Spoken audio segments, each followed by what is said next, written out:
tous. Ah, là, ça devrait être mieux. Alors, je voudrais remercier vos pasteurs, Gabriel et François, pour leur invitation. C'est vraiment un honneur et un plaisir de retourner en région parisienne. Alors, ça fait 8 mois que nous avons quitté Paris. Ça fait bizarre de revenir après si peu de temps, je vous avoue. Et Gabriel a dit une chose qui m'a interpellé. Il a dit « On s'est fatigué de vous ». Non. Très honnêtement, non. De façon globale, on aime Paris. On aime la région parisienne, on aime les gens qui vivent en région parisienne. Donc, ce n'est pas possible de se fatiguer de vous. Vous avez un cœur, vous avez une générosité. Et par moments, avec ma femme, on se le dit, ça nous manque. Ça nous manque. Ça nous manque, cette générosité que vous avez dans la louange. Ça nous manque, cette simplicité qui est celle qu'on doit avoir dans la présence de Dieu. Alors, difficile de rejeter ça. Tellement c'est bon et c'est vraiment un plaisir pour nous d'être avec vous ce matin. C'était un plaisir hier aussi d'être au mariage de Bernardine et d'Anthony. Très heureux de pouvoir les voir aujourd'hui s'envoler dans les joies du mariage. On les bénit abondamment et c'était vraiment une journée de fête hier. Amen. Ce matin, j'aimerais prendre un temps avec vous sur un texte que nous connaissons bien et... je ne sais pas, c'est moi qui actionne peut-être? Voilà, ok. Luc chapitre 17, et j'aimerais vous inviter à prendre ce texte avec votre Bible, à l'ouvrir à cette page-là. Et en introduction, je voudrais rappeler une réalité que souvent nous oublions, mais qui est important de comprendre. C'est que nous sommes très familiarisés avec la structure de nos Bibles, comment notre Bible est structurée, à savoir, je parle des versets, je parle des chapitres. Et je parle des paragraphes et sous-paragraphes qui peuvent exister dans nos Bibles. Sauf qu'il faut bien comprendre que ces éléments ne sont pas à sacraliser. Pourquoi je dis ça? Parce que les chapitres et les versets sont apparus bien plus tard. Dans les textes d'origine, nous ne retrouvons pas les chapitres et les versets tels que nous les connaissons. Ce sont l'homme qui, plus tard, même à partir de, je vais vous donner les chiffres, à partir de 1200, les années 1200, 1600, 1500, que sont apparus les chapitres et les versets. D'ailleurs, juste à titre d'exemple, je me suis permis de vous mettre à l'affiche ce que sont les textes d'origine, c'est du grec ancien. C'est important de comprendre que c'était très condensé. Il n'y a pas de chapitre, il n'y a pas de verset, il n'y a pas de paragraphe. C'est vraiment très indigeste. Très honnêtement, à lire, c'est pas aéré, c'est dense. Et finalement, moi, je comprends pourquoi on est arrivé à structurer notre Bible avec des chapitres, avec des versets, et souvent même des paragraphes. Si vous avez des bibles d'études, les éditeurs vous ont mis des paragraphes. Seulement, voilà, c'est important de comprendre que ces éléments ont été ajoutés par l'homme. Ils ne font pas partie de la Bible et ne sont pas à considérer comme quelque chose de sacré. Pourquoi je vous dis ça? Autant ça a du sens et par moments, je trouve que c'est intelligent d'avoir fait des paragraphes et de séparer certains éléments de nos Bibles, autant par moments, ils nous induisent en erreur. Pourquoi je dis ça? Parce que notre esprit fonctionne de la façon suivante, et vous allez en convenir. Quand un chapitre s'arrête, dans notre tête, on a le sentiment qu'on passe à autre chose. Quand un paragraphe apparaît dans nos Bibles, ce qui sont des choix des éditeurs de nos Bibles, parce que nous n'avons pas toujours les mêmes paragraphes en fonction de nos Bibles, quand un paragraphe apparaît, on a dans notre esprit un mécanisme qui se met en place et qui nous dit « on passe à autre chose ». Sauf que par moments, ces ajustements qui peuvent être bons nous induisent en erreur, décontextualisent un texte, séparent des choses qui ne doivent pas être séparées et nous font passer à côté de choses qui sont importantes dans les Écritures. Alors pourquoi je parle de ça? Parce que le texte que nous allons voir aujourd'hui, qui est un texte qui est d'une profondeur et d'une richesse étonnante, m'a beaucoup interpellé, d'une part parce qu'il y a par moments, en fonction de vos Bibles, et bien souvent quand on étudie un texte, on a plusieurs Bibles devant soi, et en fonction des versions de Bible, j'avais des éditeurs qui ont fait le choix de séparer, d'autres qui ont fait le choix de continuer, et je n'ai pas compris cette nomenclature, je n'ai pas compris pourquoi les éditeurs avaient fait ce choix ou pas ce choix. Maintenant, j'aimerais que nous nous plongions dans Luc chapitre 17, au verset 1er pour comprendre de quoi il s'agit. Donc, Ce que j'aimerais vous demander de faire, c'est de mettre de côté pour l'instant dans votre esprit la séparation, l'idée que ce n'est pas quelque chose de sacralisé, à sacraliser en tout cas. Et on va prendre le texte de Luc, chapitre 17, verset 1er. Et voici ce qu'il nous est dit. Jésus dit à ses disciples, « Il est impossible qu'il n'arrive pas des scandales, mais malheur à celui par qui ils arrivent. » Je ne vais pas vous dire de dire Amen. Ça ira pour l'instant. Et je me suis permis de souligner deux mots qui, déjà, dès le départ, nous interpellent, doivent nous interpeller. Donc déjà, premièrement, il y a impossible. Et le deuxième mot, c'est scandale. Et scandale, vraiment, très honnêtement, j'ai pas toujours compris ce que voulait dire scandale. Et finalement, quand on comprend scandale, on est dans l'attitude d'être choqué. Quand on parle de quelqu'un qui est scandalisé, on pourrait penser qu'il est horrifié, il prend une posture. Vous comprenez ce que je veux dire ? Le mot scandale revêt plein de choses dans notre esprit, sauf que dans le texte et dans la compréhension initiale de ce que veut dire ce mot, donc j'ai donné la version en grec, mais ça ne va pas nous aider, c'est un mot complexe qui exprime deux choses en même temps. Il exprime déjà une première chose, celui d'un piège qui a pour but de nous offenser. Oui ? Le but du mot scandale dans la réflexion de ce texte, c'est quelque chose qui a pour but de nous offenser. D'ailleurs, en fonction de vos Bibles, vous ne trouverez pas le mot scandale, mais offenser. Bien souvent, même dans les Bibles anglaises, et en particulier la King James Version, vous trouverez le mot offenser. Et c'est un piège qui a pour but de nous offenser, de créer du désagrément, et qui est lié à une autre chose. Quand on parle de scandale, on parle de l'idée d'un piège qui a pour but d'offenser, mais qui a des fins particulières, une finalité particulière, celle d'être une pierre d'achoppement dans nos vies spirituelles, de nous faire chuter et de nous faire pécher. Voilà ce que le mot scandale précise et veut dire. C'est un piège posé devant nous, ayant pour but de nous faire chuter spirituellement. OK ? On est très loin de la pensée, la réflexion du scandale comme on pourrait l'interpréter, qui a une vocation, qui est un mot employé bien souvent dans certains contextes. Mais là, vraiment, le texte, le mot en particulier, et vous pourrez regarder les versions grecques, c'est vraiment ces deux idées. Un piège qui est posé devant toi et qui a pour objectif de te faire tomber, chuter, pécher. On est d'accord avec ça ? Et la deuxième chose qui est importante dans ce texte, c'est que Jésus dit un truc. Moi, ça m'a souvent interpellé. Il dit, il est impossible que dans ta marche spirituelle, cher disciple, tu ne sois pas un jour scandalisé, que quelqu'un ne mette pas un piège devant toi qui a pour but de te faire tomber, pécher.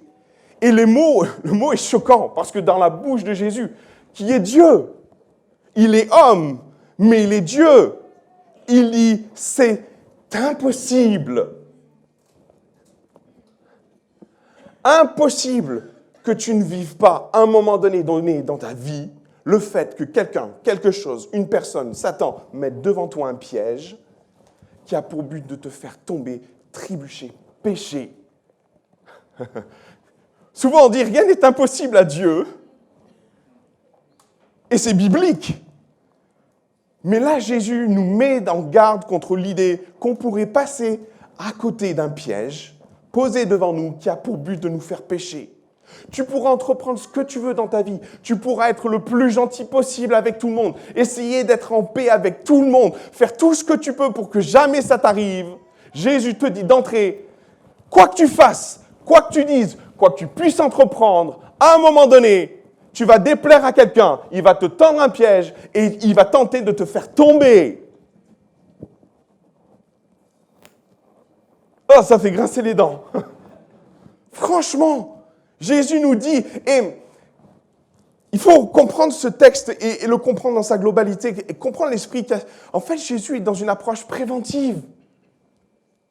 Il prépare ses disciples à son départ. Il est en train de les préparer au fait que il y a des choses qui doivent arriver et sur lesquelles Jésus En fait, je pense que Jésus pourrait éviter ça, mais en fait, ce n'est pas le plan. Jésus nous dit, moi j'ai un plan pour vous et dans ce plan, il faut que quelqu'un mette devant vous un piège et que vous tombiez aussi, c'est impossible que vous passiez à côté de ça. Ça fait partie de votre formation, ça fait partie de ce qui doit être entrepris dans votre vie. C'est quelque chose qui est initialement prévu. On ne peut pas revenir dessus, c'est impossible. Il faut que vous passiez par là. Aussi, préparez-vous.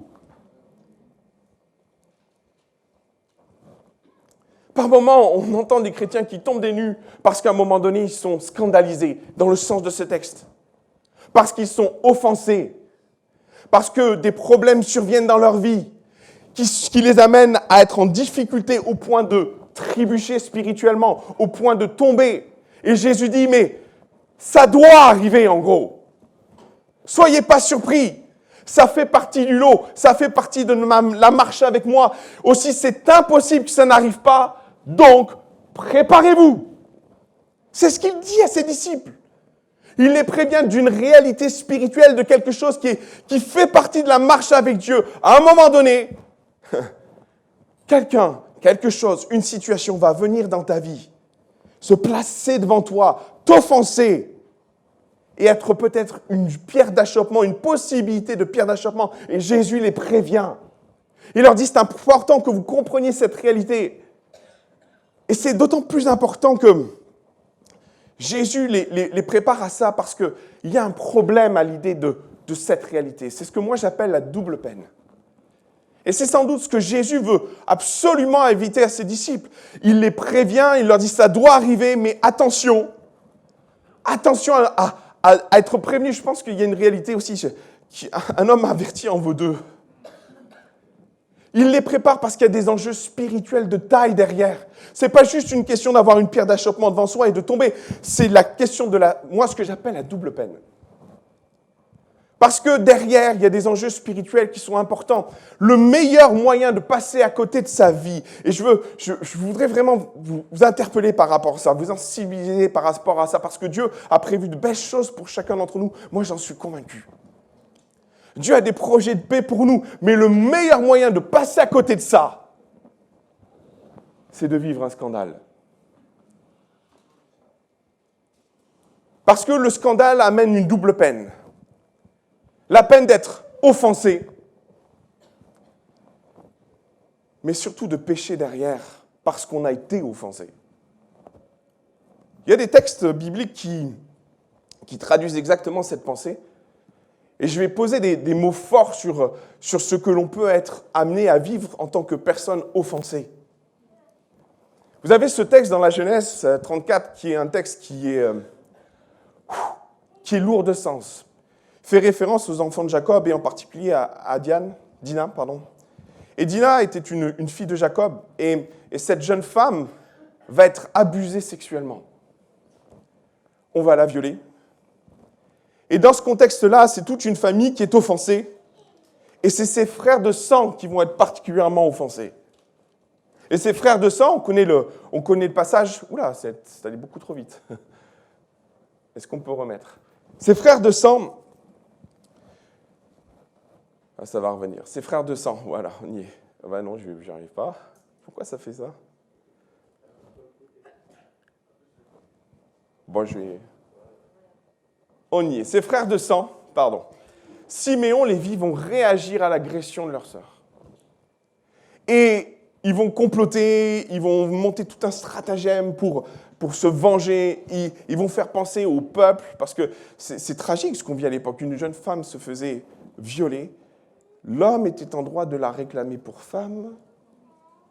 Ils se mariaient comme si tout allait bien. Et les fils de Jacob vont jouer là-dessus pour faire croire que finalement, ils ont accepté la situation, ils vont faire un mariage, mais ils vont leur donner une condition, il faut que vous deveniez, entre guillemets, juifs ou israélites. Donc, ils devaient passer par une circoncision. Et quand on est adulte, on vit une circoncision, et les situations, le contexte hygiénique de l'époque, ce n'était pas celui que nous vivons. Ils faisaient ça sans désinfecter les plaies. Et en fait, s'en suivait une période où les gens étaient malades. 3 jours où ils étaient alités, ils n'en pouvaient plus. Et en fait, les fils de Jacob se sont rentrés dans ce raisonnement pendant qu'ils seraient alités, malades, on va tous les passer par l'épée.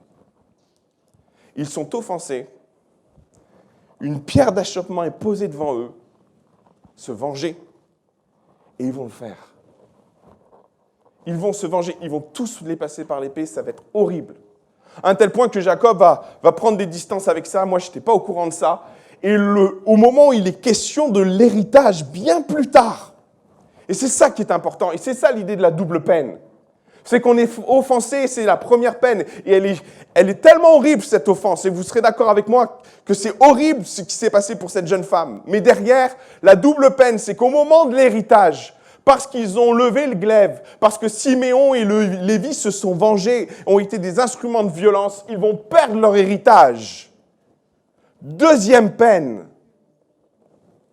Et les mots s'expliquent de la façon suivante, c'est si vous lisez Genèse 49, verset 5, à la fin, verset 7, « Maudit soit leur colère, car elle est violente, et leur fureur, car elle est cruelle. Je les sépare dans Jacob, je les disperserai dans Israël. » Ils ont perdu leur héritage. Offensés, première peine, parce qu'ils ont joué, ou en tout cas ils sont rentrés dans cette dynamique de cette pierre d'achoppement, du scandale qui a été placé devant eux. Ils sont tombés dedans. Et parce qu'ils ont répondu à ça par la violence et qu'ils ont donné accès au diable en se vengeant et en péchant, ils ont perdu leur héritage.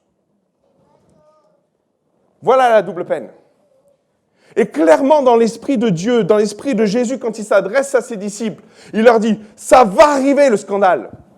Soyez-en sûrs, c'est impossible que vous passiez au travers de ça. Aussi, soyez vigilants de ne pas perdre, de vivre une double peine spirituelle, à savoir vivre l'offense, mais en plus perdre votre héritage. Perdre les bénédictions qui sont associées à vos vies, perdre ce qui est engrangé pour vous, perdre ce que Dieu a préparé pour vos cœurs, pour vos vies, le plan parfait de Dieu.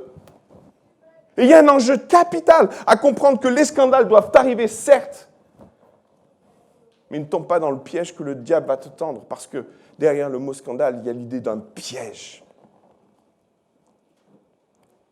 Et Jésus veut s'assurer de ça avec ses disciples, parce qu'il y a des enjeux derrière, il y a l'Église, il y a la Pentecôte, il y a tout ce qui doit arriver. Et Jésus est préoccupé de savoir que, il est inquiété dans son cœur de Père, il y a un cri du cœur de Dieu pour toi, pour ta vie. Il y a une pierre d'achoppement devant toi. Ne vis pas la double peine. Ne tombe pas dans ce piège-là. Ne sacrifie pas tout. Ne perds pas tout. Parce qu'à un moment donné, tu as été profondément offensé. Alors le texte poursuit. J'aimerais vous laisser d'autres passages, Matthieu 18, qui va exactement dans ce sens. J'aimerais laisser Hébreux chapitre 12, verset 15, « Veillez à ce que nul ne se prive de la grâce de Dieu. » C'est tellement important de comprendre et de contextualiser là. Jésus dit, tu peux vivre la grâce de Dieu. Il y a une grâce de Dieu pour ta vie, mais veille à ne pas passer à côté. Et il poursuit, « À ce qu'aucune racine d'amertume poussant des rejetons ne produise du trouble et que plusieurs soient infectés. » Déjà, Paul est dans cette même lignée. Tu peux être offensé, mais veille à ce que ça ne produise pas plus de rejetons en toi, de peur de te priver de la grâce de Dieu. On avance. Alors, qu'est-ce que dit Jésus ? Je me suis permis de replacer tout le texte cette fois-ci. Qu'est-ce qui se passe dans ce passage ? Jésus dit à ses disciples, il est impossible qu'il n'arrive des scandales. Mais malheur à celui par qui il arrive. Et pourquoi Jésus dit ça ? Il poursuit, il dit deux. Il vaudrait mieux pour lui, celui qui a produit le scandale, il vaudrait mieux pour lui qu'on mît à son une pierre de moulin. C'est énorme, une pierre de moulin, on est d'accord, hein ? Et qu'on le jetât dans la mer, qu'il scandalise, parce qu'il a scandalisé un de mes petits. Première chose, tu as été scandalisé. Un piège a été dressé devant toi. Et finalement, Dieu nous dit, il y a une justice. Mais ce n'est pas à toi de régler la chose.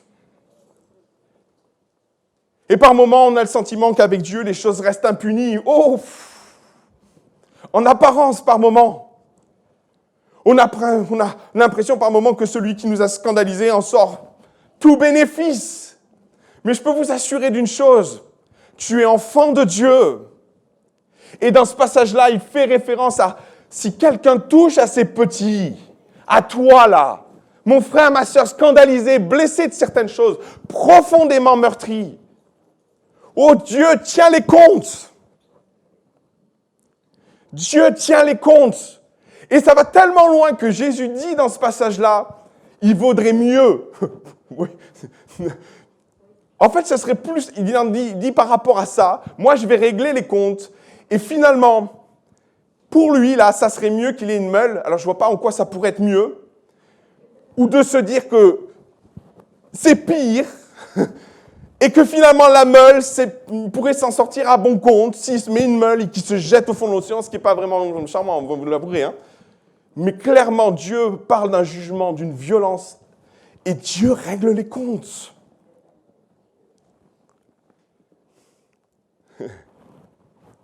Soyons honnêtes. Amen. Amen. Et il te met en garde de mettre la main là-dedans. Et si le piège est là devant toi, avec une forte tentation, parce que c'est là l'enjeu de ce texte, oh, tu es tenté de mettre la main dedans. Et Jésus te dit, tu sais quoi? Moi, je vais régler les choses. Et il serait peut-être mieux pour lui de finir au fond de la mer avec une meule que moi, je m'en occupe. Wow!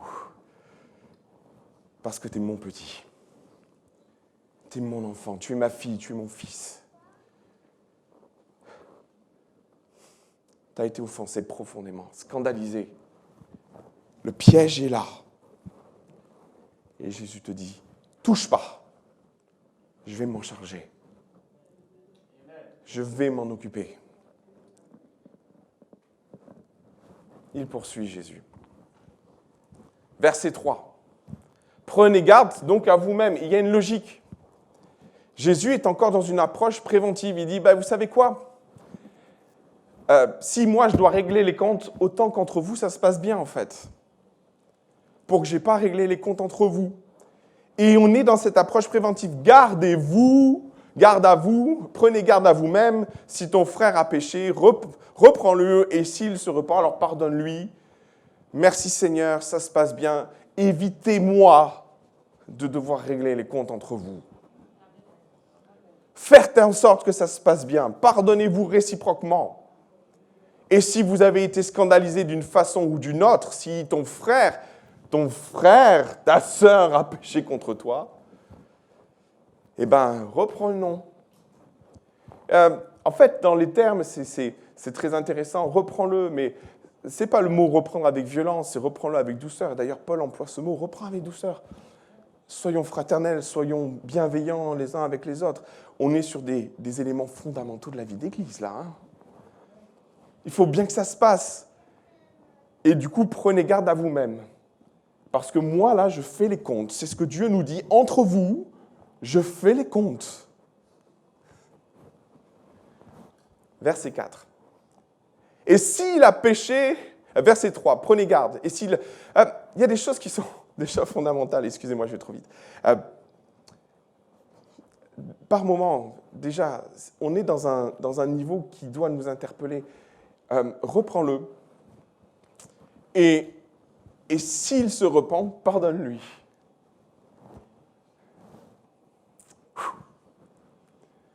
Avouons que c'est déjà pas facile. Et moi, je voudrais nous encourager à vivre cette simplicité et à faire confiance à Dieu dans ce qu'il nous partage entre nous, parce qu'on peut se blesser mutuellement, mes frères et sœurs. Et Dieu nous met en garde de l'image de l'Église parfaite. Il parle de frères, de sœurs. Il n'est pas en train de parler de quelqu'un qui est étranger. Il est en train de dire, écoute, tu es disciple, et entre disciples, vous pourriez vous blesser par moments de façon involontaire. Et c'est souvent le cas, en fait. Et le simple fait d'apporter les choses l'un à l'autre et de partager les choses, d'aller voir la personne avec bienveillance et lui dire, écoute, là, il y a quelque chose qui m'a blessé. Je voudrais simplement régler ça. Je ne veux pas rester là-dessus. Et que la personne dit, oh, pardon. Vous savez, des fois, là, même déjà là, on n'a pas envie d'entendre le pardon de l'autre tellement on est blessé. Ah non, mais tu ne peux pas me dire pardon. Tu n'as pas le droit. Je suis trop blessé pour ça. Ça vous est déjà arrivé d'avoir du mal à... Je dois te pardonner. Non? Ouais, moi, ça m'est arrivé, je ne vais pas être hypocrite. Déjà là, on se rend bien compte d'un défi. Pardonne-lui. Amen. Pardonne-lui. Ok, on passe un cap. Jésus voit le coup arriver et voit les excuses. Moi, je veux bien lui pardonner une fois, mais pas deux. Jésus est préventif. Il se dit, mon gars, ma fille, mon fils, il pourrait y avoir une pierre d'achoppement qui est une accumulation d'offenses. Et tu pourrais être tenté de dire, oh, il y en a trop pour pouvoir pardonner. Alors Jésus en remet une couche et il dit, et s'il a péché contre toi 7 fois, dans un jour, s'il a péché contre toi 7 fois dans un jour et que 7 fois il revienne vers toi en disant « je me repens », je lui pardonne. La vache 7 fois dans une journée. Imaginez-vous, il y a quelqu'un qui vous marche 7 fois, qui vous fait vraiment mal aux pieds 7 fois. La première fois, vous allez dire « ok, ça va, je te pardonne ». La deuxième fois, là, vous allez dire « il commence à faire exprès ». Mais la troisième fois, là, vous voyez la pierre d'achoppement se glisser devant vous. À un moment donné, on a bien envie de donner un bon coup de pied. Vous voyez ce que je veux dire? On est fraternel jusque dans une certaine limite. Jésus l'a vu arriver de très loin, cette histoire. Et d'être capable de justifier que le monticule d'offense nous amène à justifier le fait que, oui, alors là, j'y vais franchement maintenant. Une fois. 2 fois, 3 fois. Vous savez, il suffit de 3 fois, on n'a pas besoin d'aller à 7. 4 fois, 5 fois, 6 fois, 7 fois. Et en fait, l'idée que Jésus, là derrière, autant de fois vous marcherez sur les pieds dans une journée, autant de fois tu es appelé. Alors, ne mettez pas la limite à 7. Au-delà de 7, c'est bon, je peux y aller. C'est pas l'idée, C'est pas l'idée. C'est qu'autant de fois la pierre d'achoppement peut se présenter devant toi, autant de fois, tu dois être capable de pardonner. Seigneur. Et on comprend la réponse des disciples. Et c'est là que l'histoire des paragraphes est importante. Parce que moi, j'ai une Bible d'études qui s'arrête là. Et qui m'amène à pardonner 7 fois.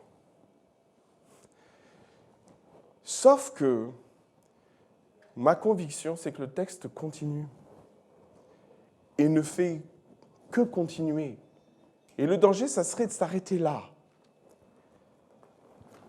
Comprenez ce qui se passe. Quand Jésus leur dit « Pardonnez 7 fois quelqu'un qui vous a offensé pendant une journée entière, 7 fois, tu dois encore pardonner. » Très honnêtement, là, je touche, moi, à mes limites. Je ne sais pas vous. Qu'en pensez-vous? Je touche à certaines limites de ce que je peux supporter et accepter. Et si moi, je suis capable de me dire au bout de 7 fois, c'est beau sur le papier, mais dans la réalité, là, on n'attend pas 7 fois pour être dans une réponse qui n'est pas toujours fraternelle. Que font les disciples? Ils raisonnent comme moi. C'est trop. C'est pas possible, Seigneur. Et on comprend mieux la réponse des disciples derrière. Lorsqu'au verset 5, les apôtres se rendent compte du chantier. Pardonnez 7 fois, attends, Seigneur, là, wow, t'exagères. C'est trop pour eux. C'est un aveu de faiblesse. C'est un aveu qui dit simplement là, mais non, on ne peut pas là, Seigneur. Aussi dans l'argumentation de ce qu'ils échangent et de ce qu'ils partagent, ils disent à Jésus, là, non, Seigneur, c'est beaucoup trop, il faut que tu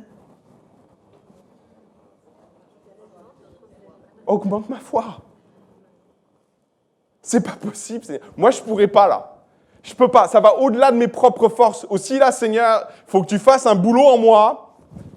Augmente ma foi. Il Franchement. C'est tellement vrai, là. Et les disciples sont dans le dur de ce que Jésus leur dit, leur explique. Et je comprends tellement qu'à un moment donné, ces hommes-là auxquels Jésus dit, voilà, faites attention à ne pas laisser le scandale vous emporter au-delà de ce que vous devez faire. Ça, ils l'entendent peut-être une fois, 2 fois, mais cette fois-là, Seigneur, mais comment tu veux qu'on tienne le coup? C'est pas possible. Il faut que tu fasses quelque chose. Il faut que notre foi augmente pour pouvoir vivre cette réalité. Mais c'est la réponse de Jésus derrière. La réponse de Jésus qui est souvent décontextualisée, sortie de son contexte. Finalement, verset qu'on entend souvent, mais qui doit être compris dans la texture d'ensemble du texte. Jésus va dire cette réalité et le Seigneur dit, si vous aviez la foi comme un grain de sénévé, vous diriez à ce sycomore, déracine-toi et plante-toi dans la mer et il obéirait. Qu'est-ce que Jésus est en train de leur dire? Les disciples disent, c'est trop pour nous, augmente notre foi. Qu'est-ce que Jésus est en train de leur dire? En fait, ce n'est pas un problème de foi. Ça ne sert à rien que j'essaye d'augmenter votre foi, les amis. Ça ne sert à rien. Ce n'est pas un problème de foi. Et il leur dit, parce que si vous aviez une toute petite foi, ça suffirait à régler le problème. Alors, si ce n'est pas un problème de foi, c'est un problème de quoi?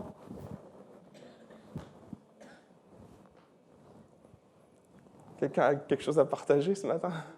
Si ce n'est pas un problème de foi, c'est un problème de quoi? De volonté, de cœur. Parce que Jésus comprend bien le problème. Et dans les mots qu'il emploie et dans la description qu'il emploie du problème, il est très clair. Jésus n'est pas en train de mépriser notre problème, il le met à sa juste taille et il compare l'offense à un sycomore.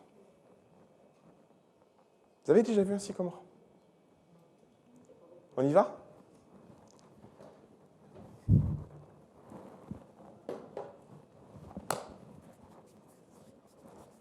C'est gros un sycomore. C'est très gros. Ça a des racines profondes, ça a un tronc énorme. Et Jésus, dans son descriptif, il n'est pas en train de minimiser ce qui t'a scandalisé, ce qui t'a blessé. D'ailleurs, il le compare à quelque chose d'énorme, quelque chose de profondément ancré dans ton cœur. Et la description que Jésus est en train de nous faire de cette situation, de cet arbre qui est planté, sans doute, soyons très honnêtes, au fond de ton cœur, qui déploie des racines au plus profond de ton être. Et comme le dit Hébreu, qui a développé en toi des racines d'amertume, par moments de haine, d'idées de vengeance. La pierre était trop belle. Le scandale était trop grand. Et finalement, tu l'as laissé prendre place dans ton cœur. Il est devenu comme un sycomore. Cette offense a poussé en toi, a développé des racines tellement profondes. Et aujourd'hui, elle est en train de te gâcher ta vie. Et tu vis la double peine. Non seulement tu es offensé, mais Dieu est en train de se retirer de ta vie.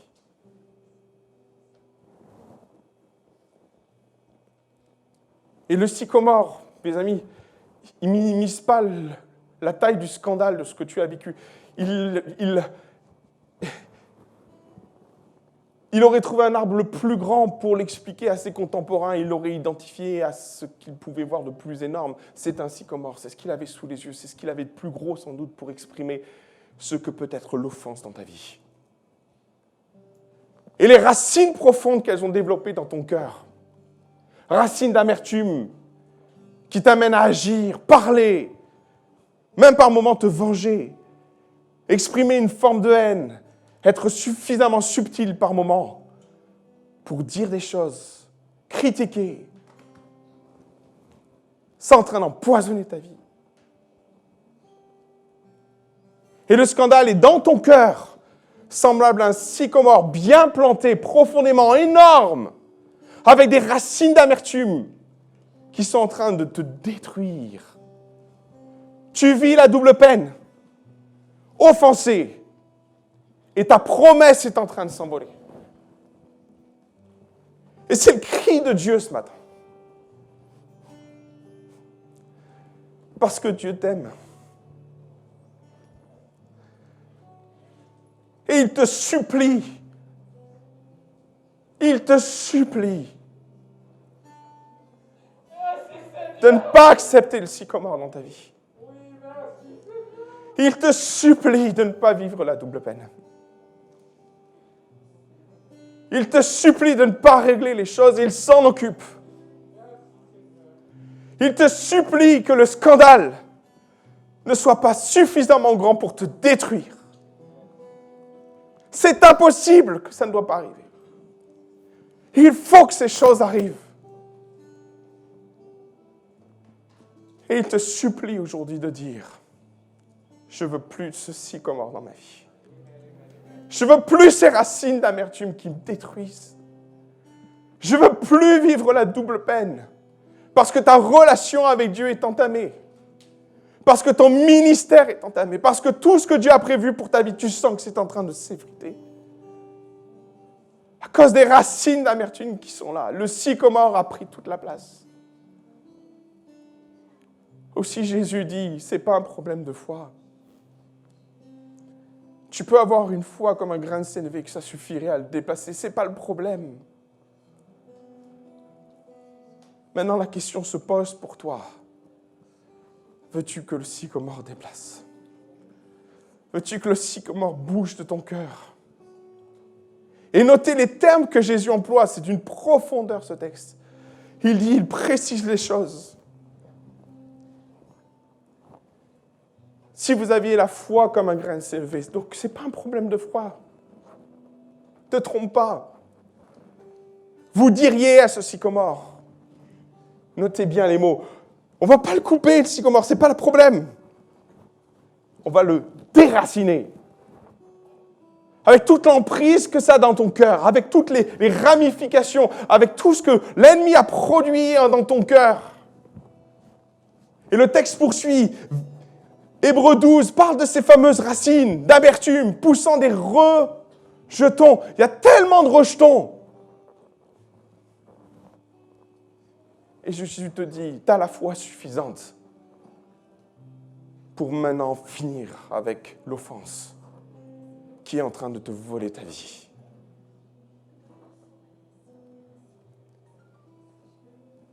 Tu as une foi suffisante pour en finir avec l'arbre, ses racines et ses rejetons. Libère-toi du sycomore. Je voudrais qu'on baisse tous les yeux quelques instants, vous voulez bien.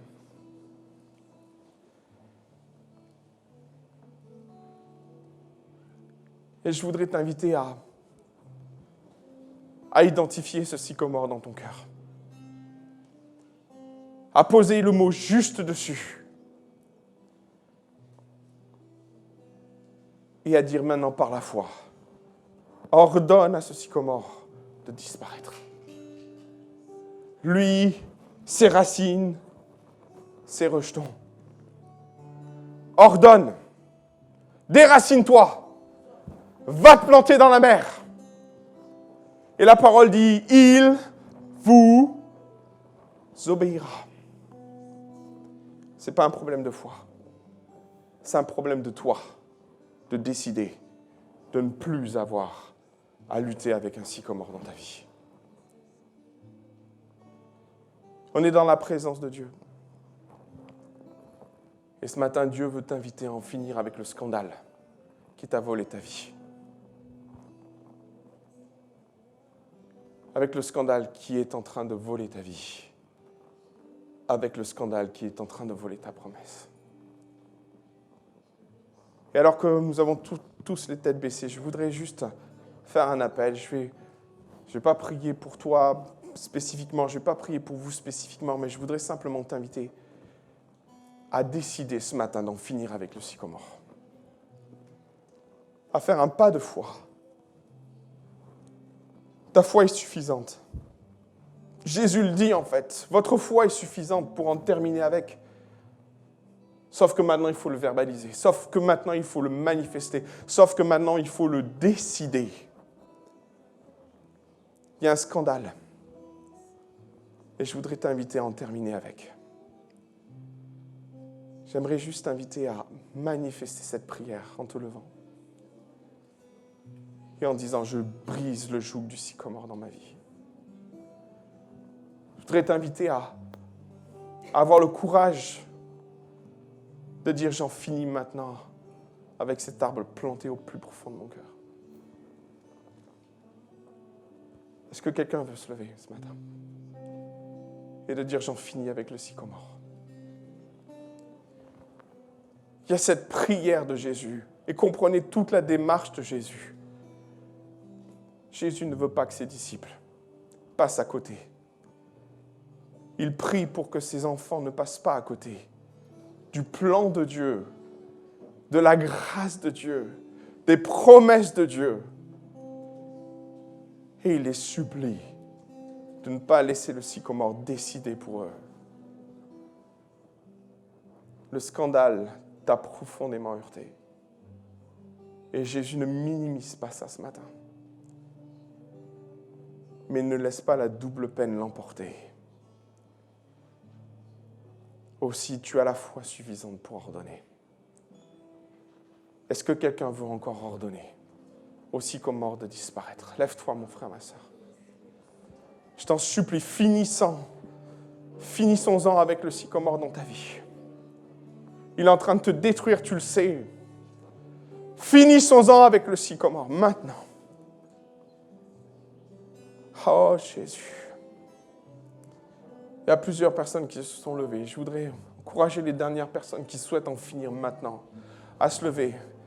Et je vais prier avec vous. On va prier tous ensemble pour nos bien-aimés. Scandalisés sans doute.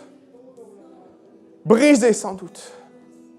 Et j'imagine pas l'ampleur du scandale qui est venu percuter ta vie et qui fait qu'aujourd'hui un sycomore est planté profondément dans ton cœur. Maintenant, on va ordonner au Seigneur de briser la puissance du sycomore. Je vous l'ai bien compris tous ensemble. J'aimerais inviter l'Église à prier avec moi. Seigneur Jésus, tellement de bien-aimés debout ce matin. Tellement de bien-aimés qui ont été scandalisés. Tellement de bien-aimés ont une pierre d'achoppement devant eux, un piège qui les attend. Un piège qui a pour but de les faire trébucher, qui a pour but de leur faire perdre les promesses, la grâce de Dieu, leur faire perdre tout ce que Dieu a en réserve pour eux. Il y a un enjeu ce matin crucial sur ta vie. Et Jésus est là, pleure sur ta vie et dit, mon enfant, ne laisse pas l'offense avoir raison de toi. Mon enfant, mon petit, ma fille, ne laisse pas l'offense avoir raison de toi aussi. Ordonne. Ordonne. Tu as la foi suffisante. Ordonne que ce sycomore aille se planter dans la mer. Sors de ton cœur. Lui, ses racines, ses rejetons. Que le piège de l'adversaire se referme sur lui-même. Et que tu vives la liberté en Christ maintenant au nom de Jésus. Au nom de Jésus, nous brisons la puissance du sycomore. Et nous ordonnons par la foi que dans le cœur de toutes les personnes présentes ce matin, qui se sont levées, il y ait une action puissante du Saint-Esprit. Et qu'à leur cri, leur prière, j'ordonne à ce sycomore de se jeter dans la mer. Que le sycomore soit déraciné au nom de Jésus et jeté maintenant dans la mer. Que le sycomore soit déraciné au nom de Jésus et qu'il aille se jeter dans la mer. Restaure tes enfants. Que la puissance du scandale disparaisse maintenant au nom de Jésus et que tes enfants retrouvent le chemin de la promesse, de leur héritage, maintenant et à jamais. Au nom de Jésus. Au nom de Jésus. Au nom de Jésus. Amen. Et amen. Que le Seigneur vous bénisse abondamment. Que le Seigneur vous bénisse abondamment. Gloire à ton nom, Seigneur.